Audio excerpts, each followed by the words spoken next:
Welcome to recordproduction.com. I'm Russ Cottier and I'm at the Royal Birmingham Conservatoire. We've got a session today with Kevan Gallagher, who's showing us the new Austrian audio microphones in the context of piano recording.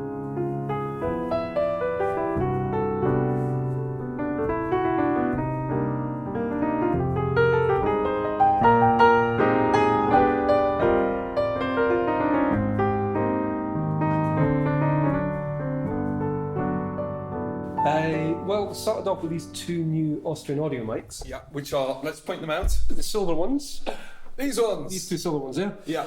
So I wanted to try them because my general piano setup would be generally 414s, sometimes 67s, they can be good as well. And I wanted to try the Austrian audio ones because in my mind I thought they were probably what the engineers thought these could be nowadays. That's what I thought. When I tried them, they're actually pretty different sounding mics. The 414s are good and the Austrian audio ones are good as well, but they've got quite a different tone. Fair enough, I've got them not set up in the same place, but that was intentional. I set these up to sound good, as I wanted it. Then I set these up to sound good on their own, really. So I didn't think there was much point in putting two pairs of mics in exactly the same space because different mics are completely different. And to me, that can't replicate the playback anyway. So it's never going to be exactly the same. But also, that mic in that position isn't going to sound the same as that mic in that position. No, they're completely different mics. So I just want one pair of mics to sound good as it is, and the other pair of mics to sound good as they are, which entails putting them in a different place. What's the ethos behind this particular setup? So you kind of pointed slightly out. Okay, so obviously one thing with a piano is that, you know, especially over here, there's lots of overlap. You've got the high strings going under the bass strings there. So there's a lot of kind of similar things happening in the same place. So I tend to like to get a bit of separation between left and right. I tend to favour this kind of area here. Obviously, it depends where the chords are getting played in the piano and the player, how hard it is. But as a rule, this sort of area, I find is quite mellow, but not without the attack, which you want to keep. And you find as you move further towards the end of the bass strings, the bass string gets tighter, obviously, because the string isn't resonating as much again.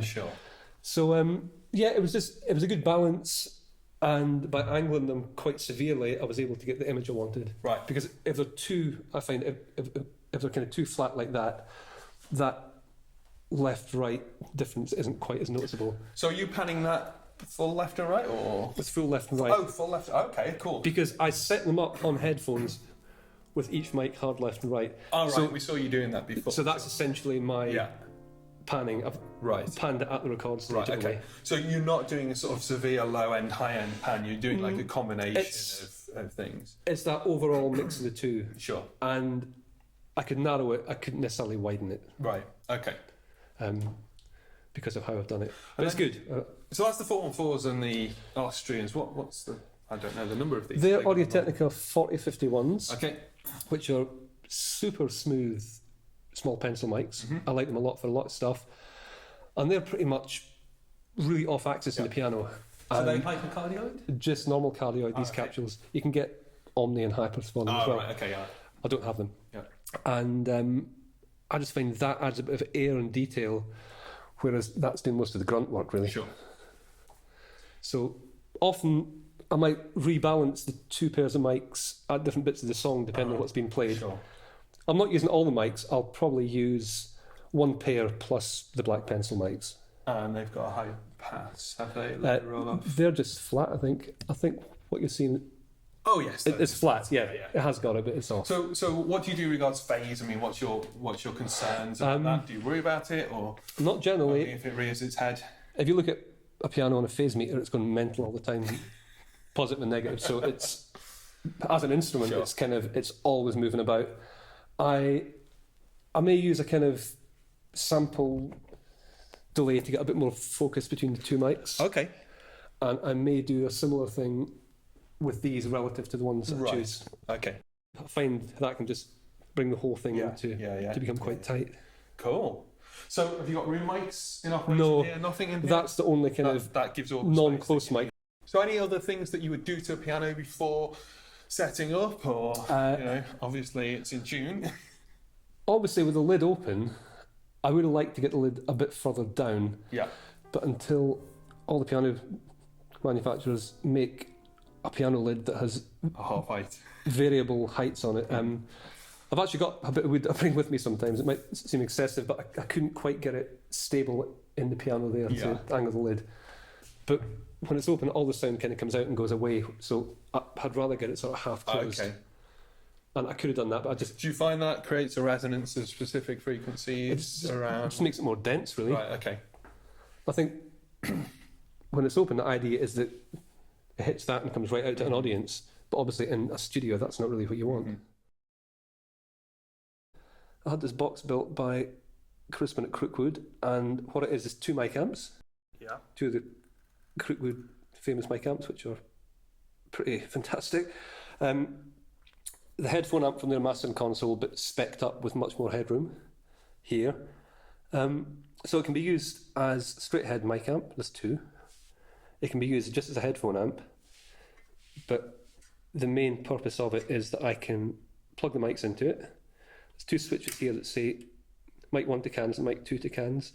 I can plug the mic, so I can switch the mic straight into the headphone amp. And in that feed, I can pan the mics in the headphone feed. Okay, cool. So you're doing everything here, and then it's being sent off as... And then either I can unplug from here and go straight into the wall box and use the mic amps on the desk, or I could use the mic amps here, which I did actually for these pencil mics. And the other cool thing about this is not only can I fine-tune the mic positions on the studio floor, I can do it to an incoming monitor mix from the console. Oh, nice. So I can actually move the mics and get them balanced relative to what I'm overdubbing onto. Okay, cool. So it's really good. There's low impedance input and phase flip and all that kind of stuff. You can link both sides because they're all in relays, so you can, cool. which is quite good once you get the balance set up. It's great. It's light. Are these available? They will be very soon. This is the only one at the moment, but they are in the pipeline. Okay, cool. And that's Crookwood. So we're going to get Stan to jump in on the piano and give us some examples of the various Kevan Gallagher style mic setups. Cool.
Hey, welcome to recordproduction.com. We're here at the Birmingham Conservatoire, the Royal Birmingham Conservatoire, no less, in Birmingham. We're doing some... This is what happens. Boom.